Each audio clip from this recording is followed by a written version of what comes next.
Hello po guys, good morning sa video ngayon Ari kita dari sa buong sa Ungban Pension House dari sa Ledesma Street, Iloilo City para magdulong mag-cover shots man sang Dinagyang Festival 2025 opening salvo.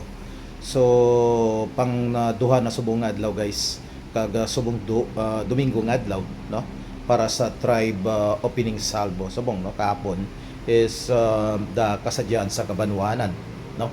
So mo ni guys no ang aton sitwasyon diri kita nagtiner sa Ungban Pension House para malapit mismo sa safety proper sa Freedom Grandstand no.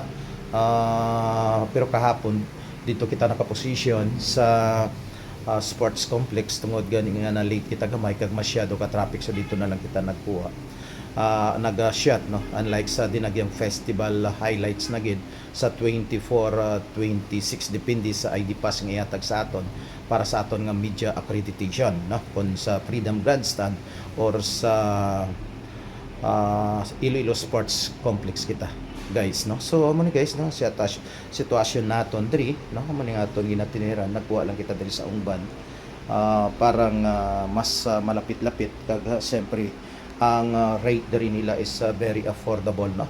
Kadamo man diri nga tiner guys, usually diri kita ga tiner no para makatipid-tipid kita gamay no, kay ari pagid ini sa sentro no nga sa din malapit sa mga activity center sang Dinagyang Festival no sa area ko guys mga gamito no. Amo ni guys no ang aton nga preparation permi no para mga cellphone ko, power bank, parang hindi kita malang-alangan kung kita mag cover shots man mo ning aton na sitwasyon guys bilang isa ka content creator or vlogger na rin no, kay dugay na kita for 4 years and going to 5 years naman after COVID kita nag-start sa subong. Amo pa lang gid kita nagabira-bira no, pero still we are part-time content creator vloggers no, kay tungod siyempre may full-time man kita yang obra. So nagahulag lang kita every weekend or mga holidays or sa mga sitwasyon nga kinahanglan naton banatan, tirahon or birahon sa pagshots no. So mo ni guys no ang aton diri ginatiniran. Actually guys no, for your information, naga-monetize naman kita no sa YouTube and sa Facebook going naman. Sa YouTube naton for 4 times naton nga nabaton. Actually ang aton mga ginagasto is kulang pa gani no, unlike sang mga ibang dira nga sugid no, sang ibang nga mga content creator nga gina-display pa gani nila ang ila mga kita.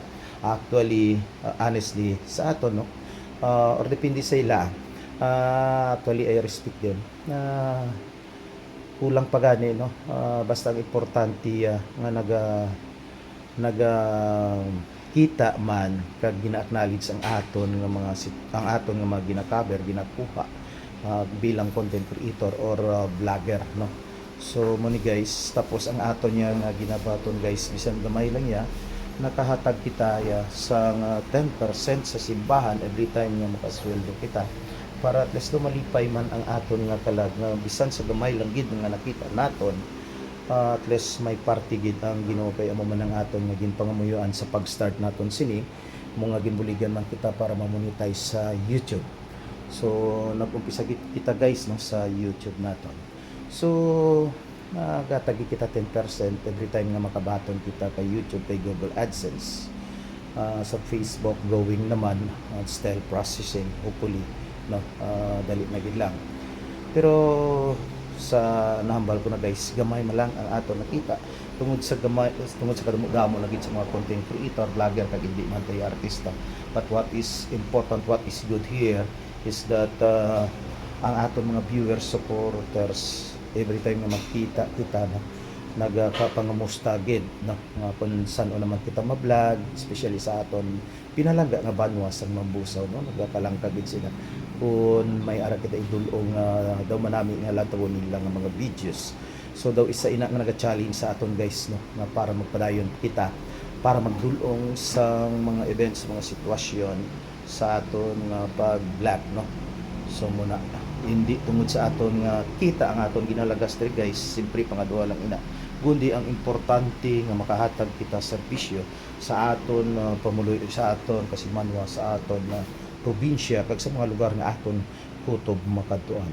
So amo na guys, no, ang pinaka-importante, we are enjoying on what we are doing. And secondly, of course, yung financing naman nga kung makakita kita, mas mayo man gid, no.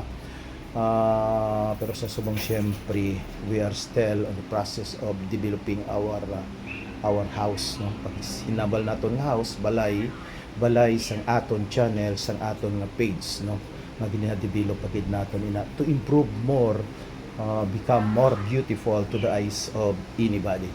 So muna guys, no,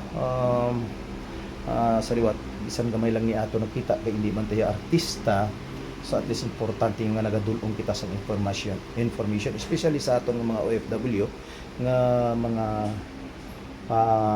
taga-iban nga mga lugar nga dugay na nga wala nakapulit sa aton banwa sa aton mga bus. So nagakalangkag man sang mga makita nila nga bag-o nga way pa nila nakita tungod sa mga pila ka tuig nila nga way sila kapuli, no. So paagi sa aton pag-vlog sa aton nga video, at least makasunod makakita sila sa mga kakilitabo and also sa mga events, no, nga kunanong mga palugwaon nga subong para usang dinagyang nga ari kita diri sa subong aton gid ini ginatutukan. This is our fourth time na sa dinagyang, na every year ari kita sa sa Kalibo at atian ara man kita permi guys, kag siyempre sa aton sa kapista naton, kag siyempre sa aton gid nga banwa, kag sa itutob sa mga malabot naton nga banwa nga aton natutukan man kun kita bakante, na as I mention nga siyempre bilang part-time lang man kita. So man guys, no, ang lugar sang Ungban, no, diri kita subong nakatiner, kag siyempre dugay-dugay magwa naman kita para kato naman para sa ikaduhang adlaw sa opening salvo, no. So guys, amo na sa bao sang Ungban, Ledesma Street in Iloilo City, kag sa unan sila guys ang Robinson's Place, Iloilo, no, Iloilo City proper. So muna guys, no, ang sitwasyon natin bilang isa ka vlogger, no, nagatiner sa isa ka lugar para magpangabudlay, para magdulong sang information, kag syempre para may lulantawon man, makarelax man ang atong mga kuturan sang aton mga video, kag syempre kita man, no, para pang stress reliever mo naton sa aton nga mga trabaho, kag siyempre sa aton nga mga pang-adlaw-adlaw nga mga helikopter. So muna guys, no, hindi lang nagadulong ako diri sa akon nga sitwasyon bilang pagtinaras diri sa Iloilo sang pag-cover sang madulong ko man, no, nga mga videos, even simple, but at least you know, no, my situation, no, as content creator and vlogger. So that's it guys, ay malakat na kita dugay-dugay. So that's it. Salamat sa aton mga viewers, supporters, followers, subscribers. Madamo gid nga salamat. Kag sa mga iban nga wala pa dira naka-follow, just follow me and subscribe also my YouTube channel kay amo ginang naka-start sa akon for monetization. Na bisan pa paano, no, makahatagid sa aton sang challenge. That's it guys. Maraming salamat once again. God bless to all of us. Bye-bye.